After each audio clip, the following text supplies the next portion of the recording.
பகவத்கீதை 5வது அத்தியாயம் சந்நியாச யோகம்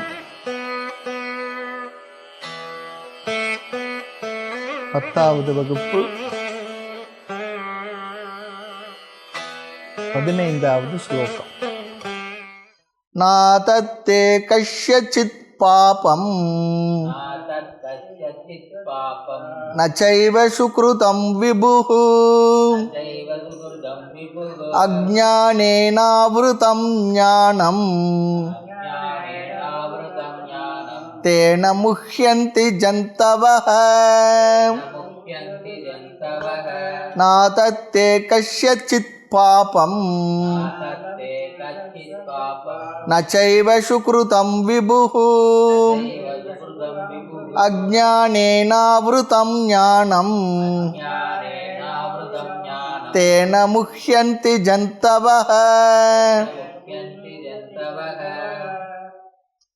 இந்த அத்தியாயத்தில் இதற்கு முன்பாக 13வது ஸ்லோகத்தில் ஞானத்தை அடைந்தவன் கர்மங்களை துறந்து எப்படி இருப்பான் என்று சொன்னார். நவத்வாரே புரே தேஹி, 9 வாயில்களுடைய ஸ்தூல சரீரத்தில் சுகமாக அமர்ந்திருக்கிறான் சொன்னார். சுகமாக அமர்ந்திருத்தல் என்றால் மனப்பிரசாதத்தோடு அமைதியோடு இந்த உடலில் இருந்து கொண்டிருக்கிறான். இந்திரியங்களை அடக்கியவனாக உடலுக்குள் நான் அமர்ந்திருக்கிறேன் என்று கம்ஃபர்டபிளி சீட்டட், இந்திரியங்களை அமைதிப்படுத்தி ஒழுங்குபடுத்தி இப்பொழுது இருக்கக்கூடிய பிராரப்தத்தினால் கிடைத்த அந்த சரீரத்தில் அமைதியாக நிறைவாக இருந்து கொண்டிருக்கிறான். இது ஞானியினுடைய நிலை. அஞ்ஞானியுடைய நிலை என்னவென்றால் உடலையே தானாக கருதி துக்கமாக அமர்ந்திருக்கிறான்னு சொல்கிறார். ஞானி சுகமாக உடலில் அமர்ந்திருக்க என்ன காரணம், என்ன செய்தான், என்ன செய்கின்றான்? உடலில் அமர்ந்து கொண்டு நைவ குர்வன்ன காரையன், ஒன்றையும் செய்யாமலும் மற்றவர்களை செய்ய தூண்டாமலும் இருந்து கொண்டிருக்கிறான். அவன் ஒன்றையும் செய்கிறதில்லை, மற்றவர்களை செயல்படவும் வைக்க அல்லது தூண்டுவதும் இல்லை. என்ன காரணத்தினால் ஞானி ஒன்றையும் செய்யாமலும் ஒன்றையும் செய்விக்காமல் இருக்கின்றார்? மற்றவங்க அப்படி இல்லையே. மற்றவங்க ஏதாவது அவங்க செய்துக்கிட்டு இருப்பாங்க, மற்றவங்களை செய்ய வச்சுக்கிட்டு இருப்பாங்க. ஞானி அவ்விதம் இருக்க காரணம் என்ன?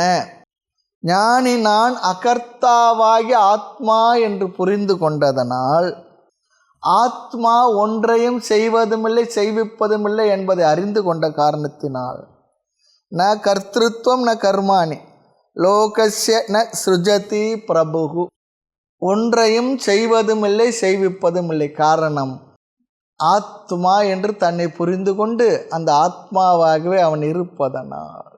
இந்த ஆத்மா இருக்க உடலுக்குள் செய்தல் செய்வித்தல் என்ற செயலை ஒன்றும் செய்கிறது இல்லையா. அப்போ இதெல்லாம் யார் செய்கிறாங்கன்னா உடல் மனம்தான் செய்கின்றது. அப்படி ஆத்மாவாக தன்னை புரிந்து கொண்டதனால் ஒன்றை செய்வதும் இல்லை செய்விப்பதும் இல்லை சொல்லி சொன்னார். உடல் மனம்தான் அவைகளை செய்கின்றது என்று சொன்னால், இந்த உடல்களால் அடையப்படும் பொருள்களையும் ஆத்மாவாக தன்னை கருதி கொண்ட அந்த ஞானி அடைவதில்லை, பொருள்களையும் அடைவதில்லை. நான் கர்ம பல சம்யோகம் சொல்கிற ஒரு வார்த்தை உபயோகப்படுத்தியிருக்கார். கர்த்தாவை கர்ம பலத்துடன் சேர்த்து வைப்பதும் ஆத்மா செய்வதில்லையா. ஒன்று செய்வதில்லைன்னா கர்த்தாவை செய்பவனை அவன் செய்த பலனுடைய விளைவோடு அது சேர்த்து வைப்பதும் இல்லை. இந்த கருத்தெல்லாம் ஆத்மாவை பற்றிய சூக்ஷமமான கருத்துக்களில் நாம் புரிந்து கொள்ள வேண்டிய கருத்துக்கள் முக்கியமானவைகள். அப்போ இதெல்லாம் யார் செய்வது, இதையெல்லாம் யார் சேர்த்து வைப்பது சொல்லி சொன்னால் மாயையா. மாயை தான் இவைகளை செய்கின்றது, சேர்த்து வைக்கின்றது.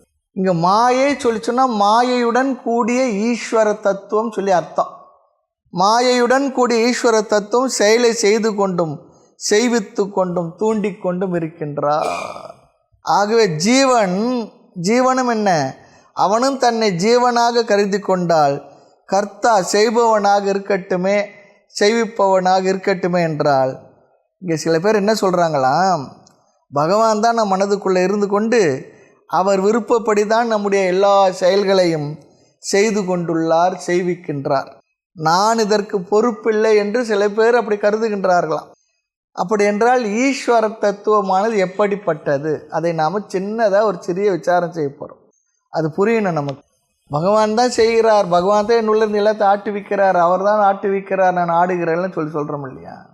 அவர் தான் என்னை செய்விக்கின்றார் சொன்னால் இது புரியணும் சொன்னால், செயலை தூண்டுபவர், நான் செயலை செய்பவன், நான் ஆடுபவன், அவர் ஆட்டுவிப்பவர், நான் வெறும் கருவிதான் அவர் கையில்.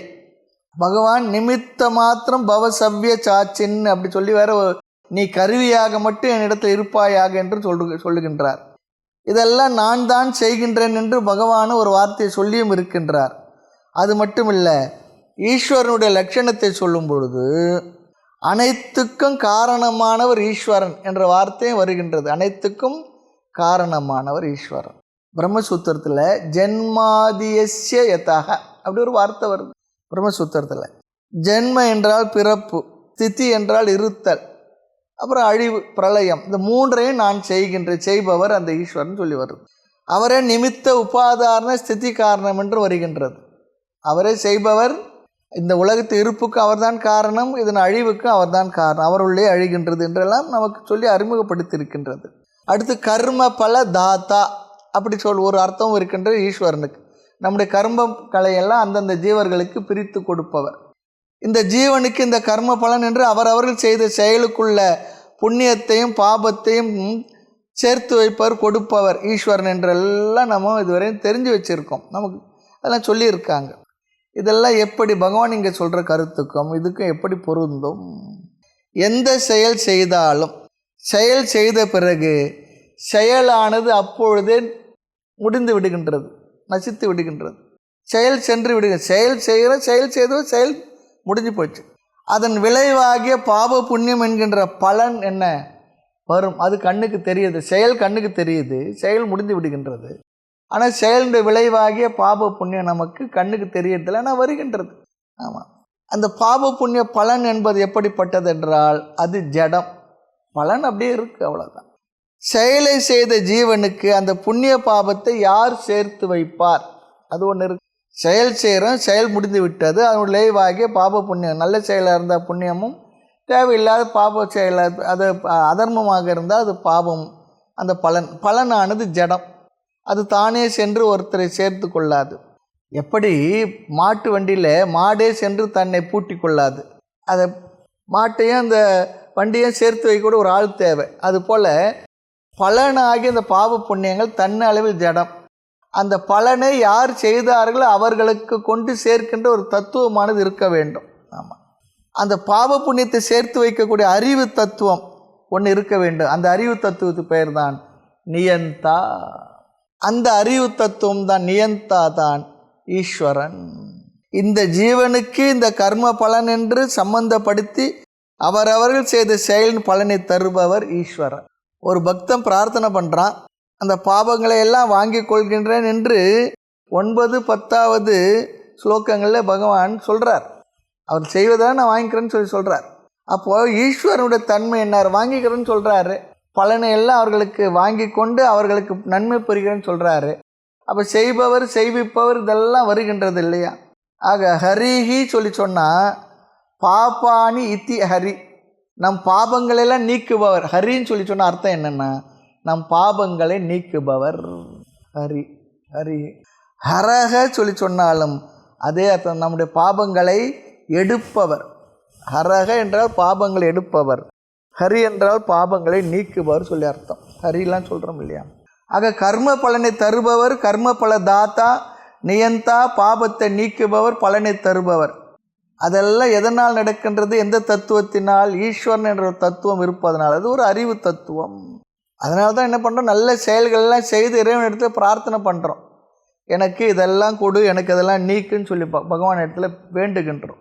ஆக உலகத்தில் நியத்தியை நிலைநாட்டுபவர், அனைத்துக்கும் காரணமானவர் என்று இதையெல்லாம் கீதையிலும் சாஸ்திரங்களும் நிறைய சொல்லியிருக்கு. நாம் கேட்டிருக்கோம், நம்ம மனதிலையும் அந்த கருத்து தான் பதிந்தும் இருக்கின்றது. இதெல்லாம் என்ன, இப்போ பகவான் சொல்கிற கருத்துக்கும் இதுக்கும் என்ன என்பதை ஒரு நம்ம கிளாரிஃபிகேஷன் பார்க்க போகிறோம் இந்த ஸ்லோகத்தில். இந்த ஸ்லோகத்து முடிவில் கொஞ்சம் மண்டை காயணும், காஞ்சா பரவாயில்ல. இந்த கருத்துக்களை எல்லாம் ஒரு நிலையில் ஒரு கோணத்தில் நாம் ஏற்றுக்கொள்கின்றோம். எந்த நிலையில் இவைகள் உண்மை?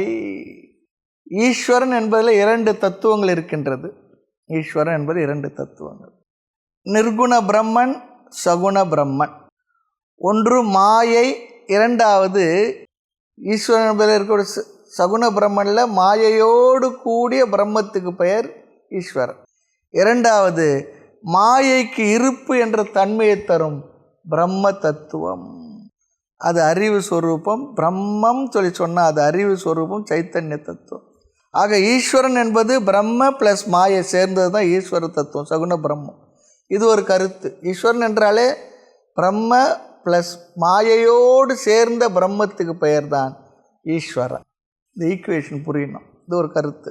அடுத்து பிரம்ம தத்துவம் என்றால் என்னவென்றால் சத்தியம், ஞானம், அனந்தம், பிரம்ம. இது தைத்திரியம் கொடுக்கின்ற ஒரு லட்சணம்.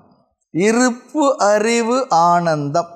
சத்தியம், இருப்பு, ஞானம், அறிவு, அனந்தம், ஆனந்தம்.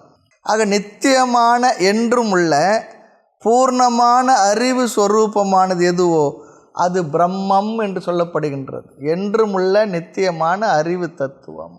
ஆகவே இந்த 2 தத்துவத்தை நாம் எப்படி புரிந்து கொள்ள வேண்டும் என்றால், அறிவு ஸ்வரூபமான என்றும் எப்பொழுதும் உள்ள சத்தியமான அனந்தமான ஒரு தத்துவத்திடம் மாயை என்ற ஒரு தத்துவம் சேரும் பொழுது ஈஸ்வரன் என்ற பெயரை பெறுகின்றது, அல்லது ஈஸ்வரன் என்ற ஒரு தத்துவம் தோன்றுகின்றது. அதுதான் சகுண பிரம்மன் சொல்லி சொல்கிறோம். இந்த ஈஸ்வரனை 2 கோணத்தில் பார்க்கலாம். ஈஸ்வரனாகவே வைத்து கொண்டும் பார்க்கலாம். மாயையை பிரதானமாக கொண்டு பார்த்தால் அந்த ஈஸ்வரன், மாயை பிரதானமாக கொண்டு பார்த்தால் ஈஸ்வரன். அவர் தான் என்ன? கர்ம பலனை கொடுப்பவர், நம் பாபத்தை நீக்குபவர், உலகத்துக்கு காரணமானவர், அனைத்து குணங்களுடன் கூடியவர். இவை அனைத்தும் அந்த ஈஸ்வரன் என்ற தத்துவத்துடன் உள்ளது.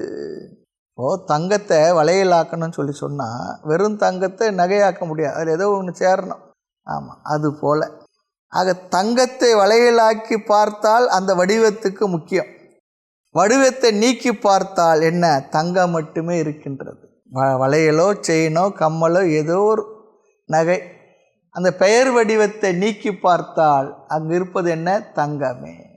அதுபோல இந்த ஈஸ்வரனிடம் உள்ள மாயா என்ற குணத்தை நீக்கி பார்த்தால், பெயர் வடிவங்களை நீக்கி பார்த்தால், நாமரூபத்தை, அல்லது நாமரூபம் என்பது மித்யா என்று சொல்கின்ற அந்த மித்யாவாகிய நாமரூபத்தை நீக்கி பார்த்தால் அந்த பிரம்மஸ்வரூபமான ஈஸ்வரனை, அல்லது பிரம்ம தத்துவம் மட்டுமான அந்த பிரம்மம் யார் பாபத்தையும் வாங்குவதும் இல்லை, யாருக்கும் புண்ணியத்தை தருவதும் இல்லை, காரணமும் இல்லை. எதற்கு அது காரணம் இல்லாத பொழுது அது காரியமும் இல்லை. எப்பொழுது அவர் பிரம்ம தத்துவமாக மட்டும் நாம் பார்க்கும் பொழுது, நிர்குண பிரம்மன், வெறும் சிவனே என்று சொல்கிறாங்க பாருங்க. முடிஞ்சால் செய்யலைன்னா சிவனேன்னு கடை. சிவனேன்னு கடைன்னா என்ன? சும்மா இருப்பது, அவ்வளோதான். ஒன்றும் செய்யாது, சிவம் ஒன்றும் செய்யாது, அது பாட்டு அது இருக்கும். அதுபோல் நிர்குண பிரம்மமாக இருப்பது. ஆக இந்த 15வது ஸ்லோகத்தில் பகவான் மாயையுடன் கூடிய ஈஸ்வரன் என்று பேசாமல் நிர்குண பிரம்மம் என்ற தத்துவத்திலே, நிர்குண பிரம்ம என்ற நிலையிலேயே தான் பேசுகின்றார் இந்த 15வது ஸ்லோகத்தில். இப்படி பார்க்கின்ற இந்த பார்வைக்கு பாரமார்த்திக திருஷ்டி என்று பெயர். உயர்ந்த நிலையில் மாயையை நீக்கிய ஈஸ்வரனை பார்ப்பது, அந்த மாயையை நீக்கிய ஈஸ்வரனுக்கு பிரம்ம என்று பெயர். பாரமார்த்திக திருஷ்டி. சாஸ்திரம் பாரமார்த்திக திருஷ்டி, வேவகாரிக திருஷ்டி என்று 2 விதமான பார்வையை சொல்லும். அப்சல்யூட் ரியாலிட்டி, டிரான்சாக்ஷன் ரியாலிட்டின்னு சொல்லும். உயர்ந்த நிலையில் அப்சல்யூட் ரியாலிட்டி, பாரமார்த்திக பார்வையில், மாயையை நீக்கிய பார்வையில் வெறும் பிரம்மமாக பார்த்தால் அது பாரமார்த்திக திருஷ்டி அல்லது நோக்கு. வேவகாரிக நிலையில் டிரான்சாக்ஷன் ரியாலிட்டி பார்த்தால் அது வியாபகாரிக திருஷ்டி. மித்யா ரூபமாக ஈஸ்வரனை பார்த்தால் அது வியாபகாரிக திருஷ்டி. மாயையோடு கூடிய பிரம்மனுக்கு ஈஸ்வரன் என்று பெயர், மாயையை நீக்கிய ஈஸ்வரனுக்கு பிரம்ம என்று பெயர். அல்லது மாயையோடு சேர்ந்து பிரித்து பார்க்கிற ஒரு பார்வையை நமக்கு சாஸ்திரமானது கொடுக்கின்றது. இது முக்கியமாக நம்ம புரிய வேண்டிய ஒரு நிலை. ஆக வேவகாரிகத்தை கடந்து இருக்கின்ற உண்மையான நோக்கு, பார்வை, விஷன், பாரமார்த்திக நோக்கில் பேசுகின்றார் இந்த ஸ்லோகத்தில் பகவான். அதை தான் நம்ம புரிஞ்சுக்கணும். ஏனென்றால் ஈஸ்வரன் கர்ம பலனை தருபவர், சேர்த்து வைப்பவர், நம்மளை ஆட்டுகின்றான் ஆடுகின்றான்னு சொல்கிறோமே. அப்படின்னா இந்த இடத்துல எதையும் செய்வதில்லை சொல்லி சொன்னான், எதையும் தருவதும் இல்லை சொல்லி சொன்னான். அப்போ இதெல்லாம் யார் செய்வார்கள் சொல்லும்பொழுது இந்த இடத்துல ஒரு பார்வையை நமக்கு இந்த கோணத்தில் நீ பார்த்தால் இது சரி. ஆமாம், மாயையோடு கலந்த ஈஸ்வரன் அனைத்தும் செய்பவராக இருக்கின்றார். மாயையை நீக்கிய நிலையில் வெறும் பிரம்ம தத்துவமாக மட்டும் இருக்கும் பொழுது அவர் ஒன்றையும் செய்வதுமில்லை, செய்விப்பதுமில்லை, யாருக்கு எந்த பலனையும் தந்து கொண்டிருப்பவரும் இல்லை. அது பாரமார்த்திக நோக்கில் பேசுகிறார். இது சாதாரண விவகாரத்தில் சூரியன் காலையில் தோன்றுகின்றது. சூரியன் தோன்றும் திசை கிழக்கு, சூரியன் மறையும் திசை மேற்கு. இப்படி நம்ம பழக்கத்தில் இருக்கு. ஆனால் உண்மையில் சூரியன் தோன்றுவதும் இல்லை, மறைவதும் இல்லை. அது என்ன சொல்லுவோம்? அதுதானே உண்மை. சூரியன் தோன்றுதா மறையுதா? அது அப்படியே தான். ஆனால் விவகாரத்தில் தோன்றுவது மறையுது நமக்கு தெரிகின்றது. ரெண்டையும் நாம் புரிஞ்சுக்கிறோம். விஞ்ஞானத்தின் நோக்கில், அறிவியல் நோக்கில் சூரியனுடைய தன்மை தோன்றுவதும் இல்லை, மறைவதும் இல்லை. ஆனால் விவகாரத்தில் நமக்கு தெரிகின்றது. ஆகவே இதையும் நாம் ஒப்புக்கொள்கின்றோம். அதுவும் நமக்கு தோன்றவில்லை, மறையவில்லை என்பது நமக்கு புரிகின்றது. ஆமாம். ஆக இந்த விவகாரத்திலிருந்து பார்த்தால் நாம் படைக்கப்பட்டவர்கள், அவர் காரணம், நாம் காரியம், அவர் செய்விப்பவர், நான் செய்பவன், கர்ம பலனை தருபவர், கர்ம பலனை பெறுபவன், எல்லாம் நமக்கு இது சரியே. அடுத்து பாரமார்த்திக நோக்கில், உண்மையான நோக்கில் பார்த்தால் ஈஸ்வரனை பிரம்மம் என்று பார்த்தால், ஆத்மா என்று பார்த்தால், மாயையை நீக்கி பார்த்தால் அந்த பிரம்மமும் இந்த ஆத்மாவும் ஒன்று சேம், ஒன்று தான். இதெல்லாம் அழகாக மனசில் அமைதியாக உட்காந்து சிந்தனை பண்ணி மனசில் தெளிவாக புரிஞ்சுக்கணும். ஆக பிரம்மம் என்ற திருஷ்டியில் பார்த்தால் ஈஸ்வரன் ஒன்றும் செய்வதும் இல்லை, செய்விப்பதும் இல்லை. அவர் காரணமும் இல்லை, காரியமும் இல்லை. உண்மையில் எதுவும் நடக்கவில்லை என்பது கருத்து. ஆக ஈஸ்வரனுக்கும் நமக்கும் என்ன சம்பந்தம் சொல்லி சொன்னால் ஒன்று என்கின்ற ஐக்கிய சம்பந்தம் தான். உண்மையில் பார்த்தால் சம்பந்தமே கிடையாது. சம்பந்தம் இல்லை என்பது தான் சம்பந்தம். இரண்டும் ஒன்று தானே. ஒன்றில் எது ரெண்டு இருந்தால் தானே எதுக்கு சம்பந்தம் சொல்ல முடியும்? இருப்பது ஒன்று தானே, எங்கே சம்பந்தம் சொல்ல முடியும்? ஆக பகவான் இங்கு பேசுவது ஜீவனுடைய பாரமார்த்திக நோக்கு என்னவென்றால், ஜீவனாக நம்மை உடலோடு சேர்த்து பார்த்தால் நான் செய்பவன், செய்விப்பவன். உடலை நீக்கி ஆத்மாவாக நம்மை புரிந்து கொண்டு பார்த்தால் அவன் ஒன்றும் செய்வதும் இல்லை, செய்விப்பதும் இல்லை. நைவ குர்வன் ந காரையன், ஒன்றையும் செய்வதும் இல்லை, செய்விப்பதும் இல்லை. ஆக அந்த நோக்கில் பகவான் இங்கு அழகாக பேசுகின்றார். ஸ்லோகத்தை பார்க்கலாம். விபுகு ஈஸ்வரனை குறிக்கின்றது, நிர்குண பிரம்மத்தை குறிக்கின்றது. சென்ற ஸ்லோகத்தில் ஒரு சொல் வந்தது பிரபுகு, அது ஜீவனை குறித்த சொல்.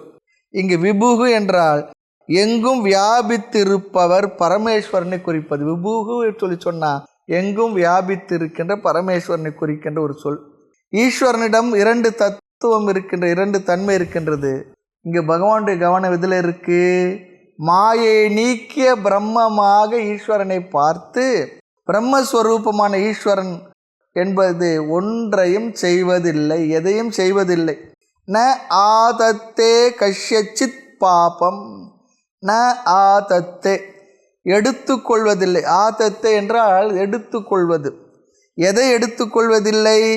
கஷ்யச்சித் பாபம், எவருடைய பாபத்தை எடுத்துக்கொள்வதில்லை, வாங்கி கொள்வதில்லை. சரி, பாபத்தை வாங்கி கொள்ளவில்லை என்றால் போகட்டும் இல்லையா? புண்ணியத்தை வாங்கி வரா? ந சைவ சுக்ருத்து, சுக்ருத்தம் என்றால் புண்ணியம். அதே போல் புண்ணியத்தையும் ந ஆதத்தே வாங்கி கொள்வதும் இல்லை. ஈஸ்வரன் பாபத்தையும் வாங்கி கொள்வதும் இல்லை, புண்ணியத்தையும் வாங்கி கொள்வதும் இல்லை. இது எதை உணர்த்துகின்றது என்றால், எதையும் அவர் செய்வதும் இல்லை, செய்விப்பதும் இல்லை.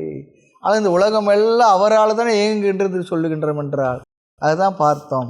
மாயையோடு கூடிய தத்துவமாகிய ஈஸ்வரன் வேலைகளை செய்பவராக நாம் புரிந்து கொள்கின்றோம். மாயையை நீக்கிய கோணத்தில் அறிவில் புரிந்து கொள்ளும் பொழுது, பிரம்ம தத்துவமாக புரிந்து கொள்ளும் பொழுது, அந்த பிரம்ம தத்துவம் எதையும் செய்வதும் இல்லை, செய்விப்பதும் இல்லை. அதே போல் ஜீவனாகிய நானும் என்னை உடலாக புரிந்து கொண்டால், மனமாக புரிந்து கொண்டால், நான் இவை அனைத்து செய்கின்றேன், செய்வித்து கொண்டிருக்கின்றேன். என்னை வெறும் ஆத்மாவாக மட்டும் புரிந்து கொண்டால் எதையும் செய்பவனும் இல்லை, செய்விப்பவனும் இல்லை. இது கொஞ்சம் கவனமாக புரிஞ்சுக்கணும். ஆக ஈஸ்வரன் பாபத்தை வாங்கிக் கொள்வதும் இல்லை, புண்ணியத்தை வாங்கிக் கொள்வதில்லை. இது எதை உணர்த்துகின்றது என்றால் எதையும் அவர் செய்வதும் இல்லை, செய்விப்பதும் இல்லை. கவனமாக புரிந்து கொள்ள வேண்டும். இதே பகவான் சொல்லப் போகின்றார். பத்திரம் புஷ்பம் பழம் தோயம், இவைகளை வைத்து வழிபடுவதை நான் ஏற்றுக்கொள்கின்றேன்னு சொல்கிறார். நான் ஈஸ்வரனாக இருந்து உன் பாபத்தை நீக்குகின்றேன், கர்ம பலனை தருவேன் என்கின்றார். ஆமாம், 18வது அத்தியாயத்தில் யந்திரா ரூடானி மாயையா, நீ வெறும் யந்திரம் கருவி போல இரு, நான் அந்த கருவியின் உள்ளே இருந்து அனைத்தையும் ஆட்டி வைத்து கொண்டிருக்கின்றேன் என்று சொல்லுகின்றார். ஆக இது வியாவகாரிக திருஷ்டியில் இந்த கருத்தை எல்லாம் ஏற்றுக்கொள்கின்றோம். மாயையுடன் கலந்த கூடிய ஈஸ்வரன், அந்த கோணத்தில் இவைகளை நாம் பார்க்கின்றோம். இங்கு பாரமார்த்திக திருஷ்டியில் பிரம்மஸ்வரூபமான ஈஸ்வரன் எதையும் செய்வதில்லை. 4வது அத்தியாயத்தில் கர்மணி அகர்ம எப்பஷ்யத், அதிலிருந்து பிரம்ம ஞானத்தை இந்த பிரம்ம ஞானத்தை இல்லை பிரம்ம தத்துவத்தை மனதில் வைத்துத்தான் பகவான் பேசியிருக்கின்றார் என்று நாம் அங்கேயும் பார்த்தோம். அவருடைய தாக்கமே இந்த இடத்துலையும் வருகின்றது. அந்த கருத்தினுடைய தாக்கம் தான் இங்கேயும் வருகின்றது. ஜீவனுக்கு ஈஸ்வரனுக்குள்ள இந்த உபாதி இருக்கின்றது, அது பொய்ன்னு சொல்கிறார். ஈஸ்வரன் என்கின்ற உபாதியும் பொய், ஜீவன் என்ற உபாதியும் பொய். அங்கு மெய்யாக இருப்பது எதுவென்றால் பிரம்ம தத்துவம் மட்டுமே. அதே போல் இந்த உலகத்துக்கு எவ்வளோ ஸ்டேட்டஸ் ஆஃப் ரியாலிட்டி கொடுக்கணும்னு சொன்னால், உலகையும் படைத்தவர் யாருன்னு சொல்கிறோம், ஈஸ்வரன் சொல்கிறோம். அப்போது உலகத்தை மித்யா என்ற ஒரு கருத்தை நாம் எஸ்டாப்ளிஷ் பண்ணிட்டோம்னு சொன்னால், உலகம் மித்யா என்று ஆகிவிட்டால் உலகை படைத்த ஈஸ்வரனும் என்ன மித்யா தானே. ஆக படைக்கப்பட்டது பொய் என்று சொன்னால் படைத்தல் என்பது பொய் தான். பொய்யான கனவுலகில் வரும் குழந்தை இருக்கே, பையன் கனவுல ஒருத்தர் குழந்தை பிறக்குது. அப்போ அவர் என்ன ஆகிடுறார், அப்பாவாகிடுறார் கனவுல. அப்போ கனவுல வந்த பையன் பொய் என்றால் கனவுல வந்த தந்தையும் என்ன, அந்த ஸ்டேட்டஸ் பொய்த்தானே, பொய்த்தானே. ஆக கனவில் படைக்கப்பட்டது எந்த அளவிற்கு உண்மையோ அந்த அளவிற்கு உண்மை அதை படைத்தவனுக்கும். இந்த உலகம் பொய் என்றால் சாஸ்திரம் தைரியமாக சொல்லுகின்றது, உண்மையாக சொல்லுகின்றது, ஈஸ்வரனும் பொய்யே. பொய்யுலகும் பொய்யுறவும் பொய்யுடலும் மெய்யெனவே, பொய்யெனவே, உலகம் பொய்யுறவும் பொய்யுடலும் பொய்யெனவே, மெய்யனினை மெய்யெனவே மெய்யுடனே காண்பேனோ. இது தாய்மன்னர் வார்த்தை, ரொம்ப அழகான வார்த்தை. எல்லாம் பொய் தான். ஆக நீ ஒன்றுதான் மெய், அதை மெய்யுடனே காணணும்னு சொல்கிறார். ரொம்ப அழகான வார்த்தைகள். ஆக பொய்யான பிரபஞ்சமும் பொய்யான ஈஸ்வரனும் இந்த மெய்யான பிரம்மத்தை சார்ந்துள்ளது. அப்போ சொன்னார், யாருமே உலகத்தில் முழு பொய் பேச முடியாதான். ஏனென்றால் பாதியாவது உண்மை இருந்தது, அது மேலே தான் பொய் வருமா. ஆமாம், யாரும் முழு பொய் பேச முடியாது, அதில் ஏதோ கொஞ்சம் உண்மை இருக்கணும்னு சொல்கிறார். ஆக ஈஸ்வரனுடைய உள்ள ஈஸ்வரன்ற தன்மையும் மித்யா, அதுவும் பொய், ஜகத்தும் பொய், ஜீவனும் பொய் என்கிற நிலையில் பகவான் இந்த இடத்துல ரொம்ப உயர்ந்த நிலையிலிருந்து பாரமார்த்திக திருஷ்டியிலிருந்து பேசுகின்றார் என்பதை புரிந்துக்கணும். இல்லை என்றால் நமக்கு குழப்பந்தான் வரும். ஆக விபுகு சொன்னால் ஈஸ்வரன் யாருடைய பாபத்தையும் புண்ணியத்தை எடுத்துக்கொள்வதில்லை. யார் எந்த நிலையில் பேசுகின்றார், பிரம்மம் என்ற நிலையில். ஆனால் நாம் இந்த பிரம்ம ஞானத்துக்கு வரும் வரை என்ன பண்ணணும், ஈஸ்வரனுடைய தத்துவத்தை நாம் புரிந்து கொண்டு அதை நாம் வைத்து கொள்ள வேண்டும். அப்போ தான் நம்ம மனசில் எப்போவாவது ஏற்படுகின்ற இந்த ஞான நிஷ்டைக்கு முன்பு வரை கூட நானும் அதுவும் வேறு வேறு என்ற நிலை வரை நம்முடைய மனதில் வருகின்ற சில விதமான உணர்வுகளை எல்லாம் சரிப்படுத்தி கொள்வதற்கு, பிரார்த்தனை செய்வதற்கு, வேண்டிக் கொள்வதற்கு, அதுக்கெல்லாம் பாராயணம் ஜபத்துக்கெல்லாம் என்ன ஒரு சகுன பிரம்மம் தேவைத்தானே, இல்லாமல் இல்லையே. ஆக நாம் இந்த பிரம்ம ஞானத்துக்கு வரும் வரை ஈஸ்வர தத்துவத்தை வைத்து கொள்ள வேண்டும். உண்மை இதுவாக இருந்தாலும் இந்த உண்மை தெரியும் வரை ஈஸ்வரனை வைத்து கொண்டு இருக்க வேண்டும். தெரிந்த பிற்பாடு கூட வைத்திருக்க வேண்டுமா? ஏனென்றால் பிறருக்கு, அவர்களுக்காக அல்லது உண்மை தெரியாதவர்களுக்கு அதை அப்படி கூறி அவர்களுக்கு பக்தியை வளர்ப்பதற்காக அந்த உண்மை தத்துவ விஷயத்தை நாம் புரிந்திருந்தாலும் பிறருடைய மனதில் பக்தி இருப்பதை நீக்கி விடாமல் இருப்பதற்கு, அல்லது அவர்களுக்கு அந்த பக்தி என்ற உணர்வை கொடுப்பதற்காக இந்த ஈஸ்வர தத்துவத்தை நாம் வைத்து கொள்ள வேண்டும். எப்பவுமே எல்கேஜி யூகேஜி இருக்கத்தானே இருக்கும். எனக்கு தேவையில்லை ஆமாம், ஆனால் மற்றவங்களுக்கு தேவை இருக்குமே. ஆக சாஸ்திரம் இதுதான் உண்மை என்று ஒரு கருத்தை தந்து விடுகின்றது. ஒரு இடத்துக்கு நம்ம போகிறோம், அல்லது ஒரு மலைக்கு போகிறோம், ஏதோ ஒரு புது இடம், ஒரு மேப்பு நம்ம கையில் இருக்கும். அந்த மேப்பை கையில் வச்சுருக்க நாம் எங்கே இருக்கிறோன்னு தெரிந்து கொண்டு தான் அந்த மேப்பில் எது நம்ம சுற்றி எங்கெங்கே இருக்குன்னு சொல்லி நாம் பார்ப்போம். அதுபோல் நம்முடைய நிலையிலிருந்து நாம் ஈஸ்வர தத்துவத்தை, பிரம்ம தத்துவத்தை அணுக வேண்டும். சாஸ்திரம் முழுமையான ஒரு கருத்தை நமக்கு தந்து விடுகின்றது. அவர்கள் நிலையிலிருந்து இந்த கருத்தை எப்படி நம்முடைய தகுதியோ பக்குவமோ புரிதலோ அப்படி இதை எடுத்து கொள்ள வேண்டும், ஏற்றுக்கொள்ள வேண்டும். எதை நீக்க வேண்டும் என்று பார்க்க வேண்டும், எதை சேர்த்து புரிந்து கொள்ள வேண்டும் என்பது அவர்களுடைய தகுதியை பொறுத்து, பக்குவத்தை பொறுத்து, புரிதலை பொறுத்து வைத்து கொள்ள வேண்டும். ஆக இங்கு பிரபஞ்சம், ஜீவன், ஈஸ்வரன் அனைத்து மித்தியாவாக்கி இருப்பது எதுவென்றால், அனைத்து மித்தியா என்று சொல்வது எது? அந்த பிரம்ம தத்துவம் ஒன்று மட்டுமே, ஆத்ம தத்துவம். ஆத்ம தத்துவம் ஒன்றுதான், பிரம்ம மட்டும்தான் சத்தியம். மற்றது எல்லாம் என்ன? மித்யா. எல்லா தத்துவத்தையும் மித்யாவாக்குகின்ற தத்துவம் பிரம்ம தத்துவம் அல்லது ஆத்ம தத்துவமே. இது ஒரு கருத்து. அடுத்து இரண்டாவதாக என்ன சொல்கின்றார் பகவான்? எல்லா ஜீவராசிகளுக்குள்ளும் இங்கு பகவானால் சொல்லப்பட்ட தத்துவமானது, எல்லா ஜீவராசிகளுக்கும் பகவானால் சொல்லப்பட்ட இந்த கருத்தானது, தத்துவமானது தெரிவதில்லை. காரணம், அவர்கள் அறியாமல் இருக்கின்ற காரணத்தினால். இங்கு புதியதாக ஒரு கருத்தை அறிமுகப்படுத்துகின்றார். அதுதான் அஞ்ஞானம். ஜந்தவக என்றால் உயிர்கள் சொல்லி அர்த்தம்.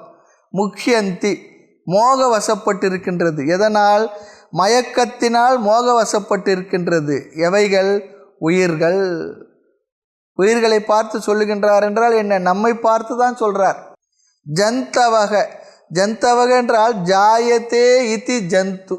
ஆமாம், ஜந்து என்றால் பிறந்தவர்கள் சொல்லி அர்த்தம். ஷரீரத்தை எடுத்தவர்கள் என்ற அர்த்தம். ஜந்து சொல்லி சொன்னால் ஷரீரத்தை எடுத்தவர்கள், பிறந்தவர்கள் சொல்லி அர்த்தமா. நாம் அந்த ஜந்துன்ற வார்த்தையை உபயோகப்படுத்தியிருப்போம். எந்த அர்த்தத்தை சொல்கிறோன்னு தெரியாது நமக்கு. ஆமாம், ஜந்து என்ற காரணத்தினால் இவர்கள் மோக வசப்பட்டுள்ளார்கள். அஞ்ஞானேன ஞான ஆவிருத்தம்.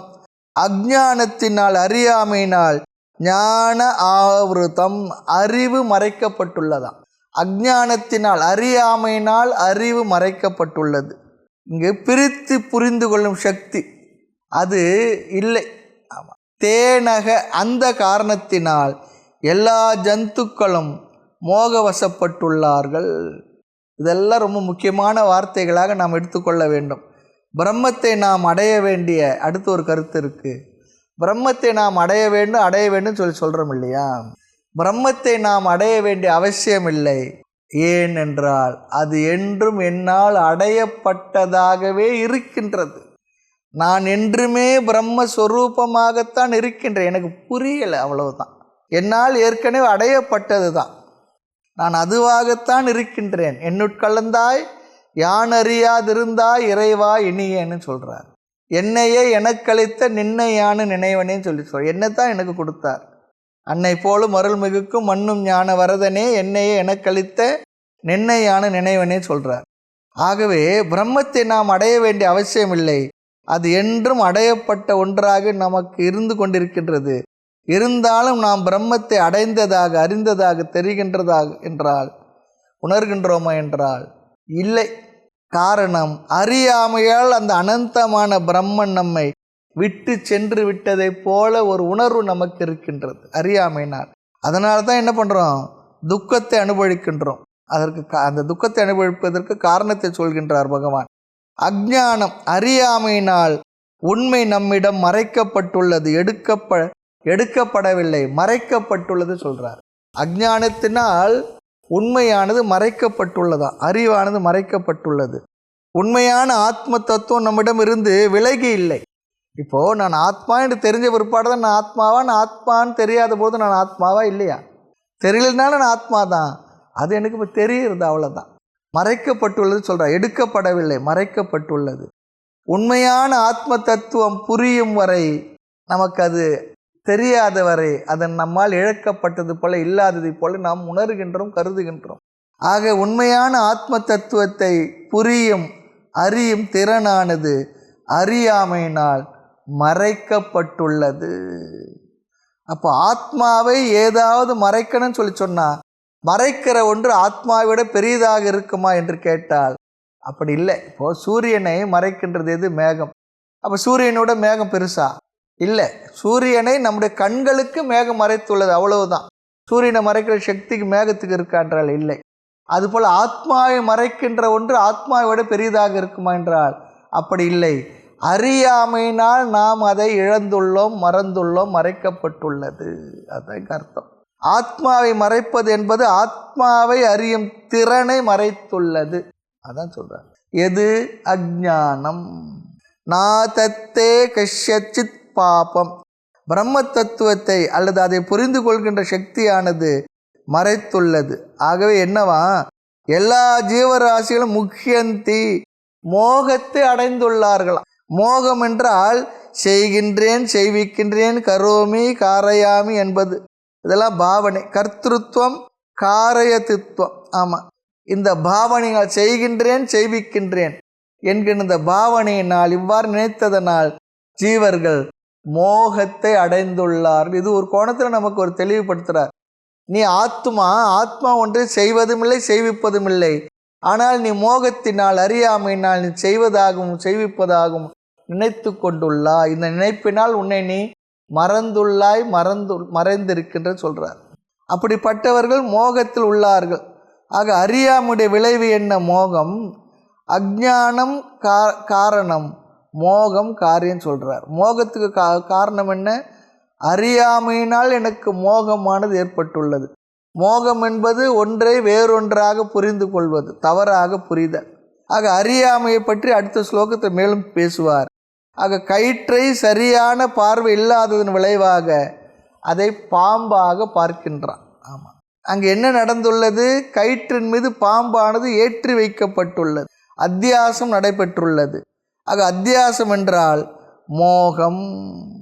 உண்மையில் அதுதான் நமக்கு நடந்துள்ளதான். ஆத்மா தான் என்றுமுள்ள நித்தியமான ஆனந்த ஆத்மஸ்வரூபமாக நான் இருந்து கொண்டு அறியாமையினால் ஏற்பட்ட மோகத்தினால் கயிற்றின் மீது பாம்பை பார்ப்பதை போல ஆத்மாவை மீது அனாத்மா விஷயங்களை ஏற்றுவித்து நான் அனாத்மாவாகவே இருந்து கொண்டு வாழ்ந்து கொண்டு புரிந்து கொண்டு இந்த உலகத்தில் எல்லா விதமான செயல்களை செய்து கொண்டும் செய்வித்து கொண்டு இருப்பவனாக கருதுகின்றேன். ஆக உண்மை ஆத்மா ஒன்றுதான் இருக்கு. ஆனால் அஞ்ஞானத்தின் விளைவாக இந்த பிரபஞ்சம் உண்மையான ஆத்மாவின் மீது ஏற்றி வைக்கப்பட்டுள்ளது. அதனால் நாம் துக்கத்தை, சம்சாரத்தை அனுபவித்து கொண்டிருக்கின்றோம் என்கிறார். இதுதான் வேதாந்தத்தின் சாரம். இருப்பது ஒன்றுதான் அத்வைதம். அஞ்ஞானத்தினால் இல்லாத உலகம் ஏற்றுவிக்கப்பட்டு அதனால் துக்கத்தை அனுபவித்து கொண்டுள்ளோம்.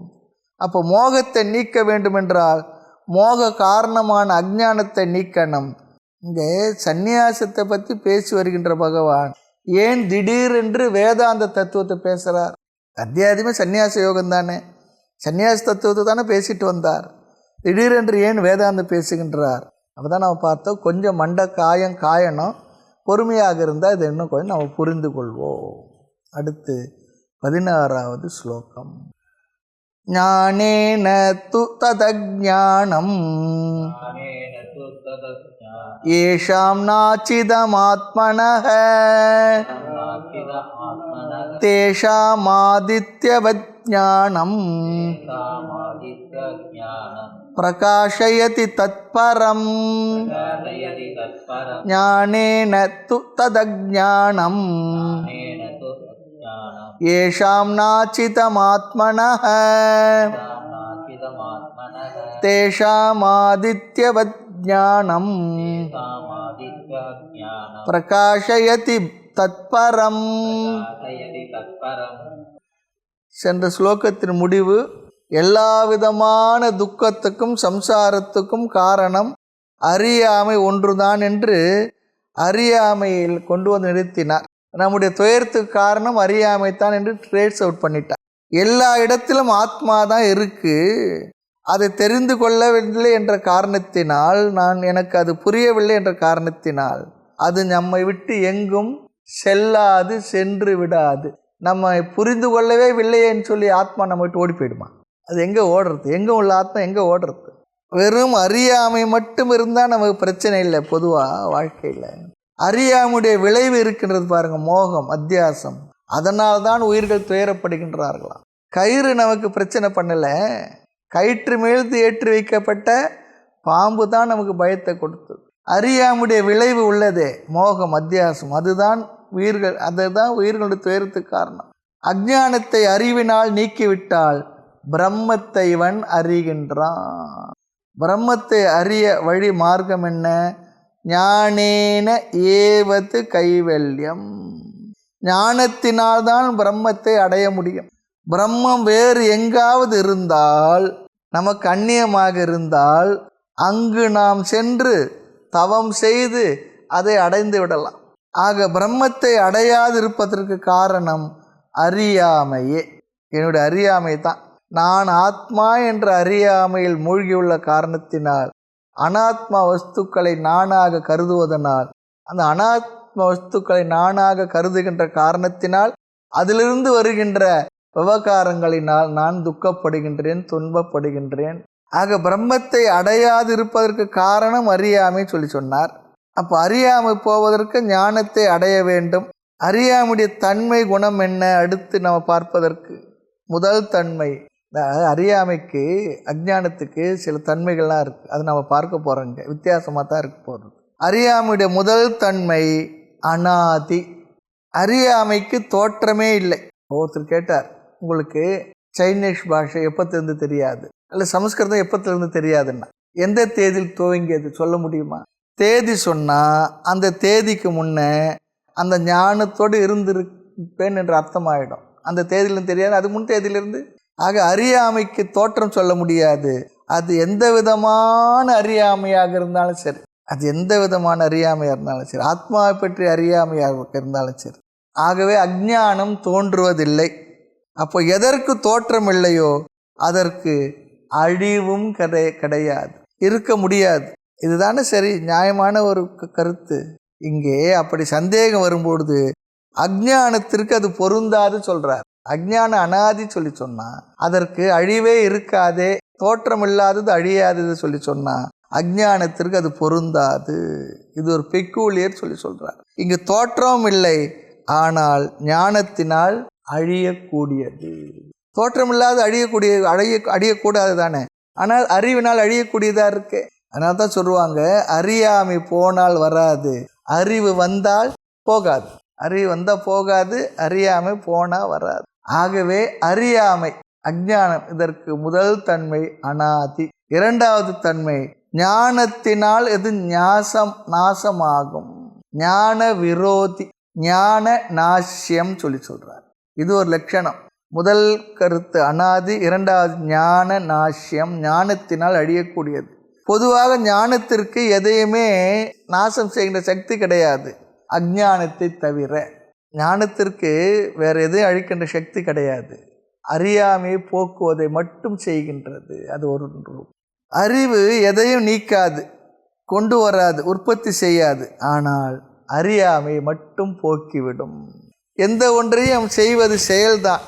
ஒருவனை அழிக்க நினைச்சால் மட்டும் அவன் அழிஞ்சிடுவானா? முடியாது. ஆக தோற்றமில்லாததை அறிவு எப்படி நீக்கும், அழிக்கும் என்றால், இது தர்க்கத்துக்கு உடன்பாடாக இல்லை என்று மறுபடியும் கேட்டால், தர்க்கத்துக்கு உடன்பாடோ இல்லையோ அறிவு அறியாமை நீக்கும். இது நம்முடைய அனுபவத்தில் இருக்கா இல்லையா? முந்தி தெரியாதுங்க, இப்போ தெரிஞ்சுக்கிட்டேன், முடிஞ்சு போச்சு இல்லையா? வேதத்திலே வெறும் சப்த ஞானத்தில் மட்டும் விளங்காது, அது அர்த்த ஞானத்தோடு புரிஞ்சுக்குன்னு சொல்கிறது போல் இந்த இடத்துல தர்க்கவாதமெல்லாம் இங்கே பண்ணோம்னா, வேதத்திலே தர்க்கவாதத்திலே விளங்காத அந்த வான்பொருள் அப்படின்னு சொல்லியிருக்கு. தர்க்கம் ஒரு அளவுக்கு தான் பயன்படுமே தவிர, முழுமையாக தர்க்கத்தை நாம் உபயோகப்படுத்தி ஆத்ம தத்துவத்தை நாம் தெரிந்து கொள்ள முடியாது. ஒரு அளவிற்கு அது பயன்படும், அவ்வளவுதான். ஆக அனுபவத்தில் ஒன்றை நிலைநாட்டி விட்டால் தர்க்கம் ஒன்றும் செய்யாது, தர்க்கத்தை அங்கு கொண்டு வரவும் கூடாது. இப்போ அதாவது சொல்லுவாங்க, தர்க்கம் என்றுமே துஷ்டம் சொல்லுவாங்க, பொருந்தாது. எப்படின்னா, ஒரு தர்க்கவாதி சொன்னாராம், ஒருத்தர் வெளியிலிருந்து கதவை திறங்கன்னு சொல்லி சொன்னாராம். வீட்டுக்குள்ளே இருக்கிறவர் வீட்டுக்குள்ளே இருந்தவர் சொன்னாராம், பாதி கதவு மூடி இருந்தால் என்ன ஆகுன்னு கேட்குறாராம். பாதி கதவு திறந்துருக்கும். இந்த கேளுங்க, தர்க்கத்தில் உள்ள ஒருத்தர் உட்காந்துருக்கா தர்க்கவாதி, வெளியில் ஒருத்தர் இருக்கார், கதவை திறங்கன்னு சொல்கிறார். இவர் கேட்குற இடத்துல, எப்போ இங்கே பாருப்பா, பாதி கதவு திறந்துருந்தா, பாதி கதவு மூடி இருந்தா பாதி கதவு என்னவா இருக்குன்னு திறந்துருக்குன்றார். அப்போ முழு கதவு மூடி இருந்தால் முழு கதவும் திறந்துருக்கணும் இல்லையா? இது எங்கன்னா சரி வருமா? தர்க்கத்துக்குன்னா வார்த்தை வாதத்துக்கு பயன்படலாம், ஆனால் உண்மை அது இல்லையே. முழு கதவு மூடினா மூடி தான் இருக்கும். அப்படி அதுதான் தர்க்கம் சொல்லுவார். தர்க்கத்தில் இல்லாததை இருக்கு என்றெல்லாம் சொல்லி நிலைநாட்டி விட முடியும். இருப்பதை இல்லைன்னு சொல்ல முடியும், இல்லாதது இருப்பதாக சொல்ல முடியும். ஆனால் அனுபவம் தர்க்கத்தை விட மேலானது. ஆகவே லாஜிக், தர்க்கப்படி பார்த்தால் தோற்றம் இல்லாததற்கு முடிவு அழிவு கிடையாது. ஆனால் அஞ்ஞானத்தில் என்ன பார்க்கின்றோம் என்றால், ஞானத்தினால் அதற்கு முடிவு உண்டு, முடிவை கொண்டு வந்து விடலாம். இரண்டாவது கருத்து. மூன்றாவது கருத்து, அஞ்ஞானம் ஆவரண சொரூபம், மறைக்கின்ற தன்மை உடையது. அஞ்ஞானமானது எதையுமே மறைக்கின்ற தன்மை உடையது. ஆவரணம், ஆவரணம் என்றால் இருள் போல அது மறைப்பது. ஆக இந்த அஞ்ஞானம், அறியாமை ஒரு பொருளை பற்றி தெரியாமல் மறைத்து வைத்திருக்குமா. இது அஞ்ஞானத்தை பற்றிய 3 விதமான லட்சணங்கள். இனி ஆத்ம விஷயத்துக்கு வந்தால், ஒவ்வொரு ஜீவராசியும் பிறக்கும் பொழுதே அறியாமையோடு சேர்ந்தே பிறந்துள்ளார்கள். எந்த அறியாமை? ஆத்ம அறியாமையோடு தான் பிறந்துள்ளார்கள். அனாத்மாவை பற்றி அறியாமை இருந்தாலும் கூட வாழ்க்கையில் நாம் வளர வளர வளர இந்த அனாத்மா விஷயங்களை பற்றிய தெளிவு, அறிவானது அம்மா அப்பா மற்றவங்க நமக்கெல்லாம் சொல்லி கொடுத்துட்றாங்க, வாத்தியாரெலாம் சொல்லி கொடுத்துட்றாங்க. ஆனால் ஆத்மாவை பற்றி அறியாமை எப்பொழுதுமே இருந்து கொண்டே இருக்கின்றது. ஆத்மாவை பற்றி அறியாமையை அம்மாவோ அப்பாவோ யாரும் சொல்லி நமக்கு நீக்கி விட முடியாது. காரணம், அவர்களுக்கு அது தெரியாது. சரி, அப்படியே சொன்னாலும் நமக்கு புரியுமா? தத்துவமசி புரிய போவதும் இல்லை. ஆக ஆத்ம அஞ்ஞானம் எல்லாருக்குமே இருக்கின்றது. அந்த அஞ்ஞானம் ஆத்மாவை மறைத்து வைத்துள்ளது.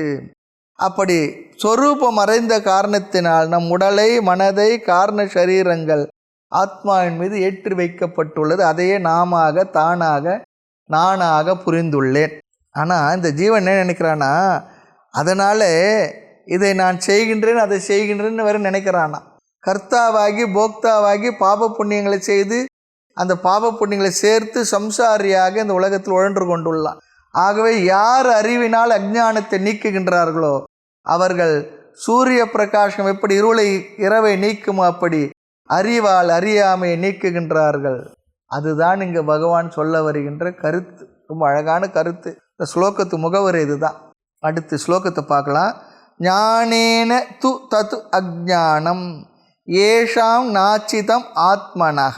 ஆத்மனக தன்னுடைய, தன்னை பற்றிய, ஆத்மாவை பற்றிய, ஞானேன ஆத்மாவை பற்றிய ஞானத்தினால், அறிவினால், து என்றால் குறிப்பாக, இந்த வார்த்தைக்கு பெரிய அர்த்தம் இல்லை என்றாலும் கூட குறிப்பாக, தது அந்த அஞ்ஞானமானது ஏஷாம் எவர்களால், எவர்களுக்கு, நாச்சிதம் அழிக்கப்பட்டதாக, நீக்கப்பட்டதாக அது இருக்கின்றதோ.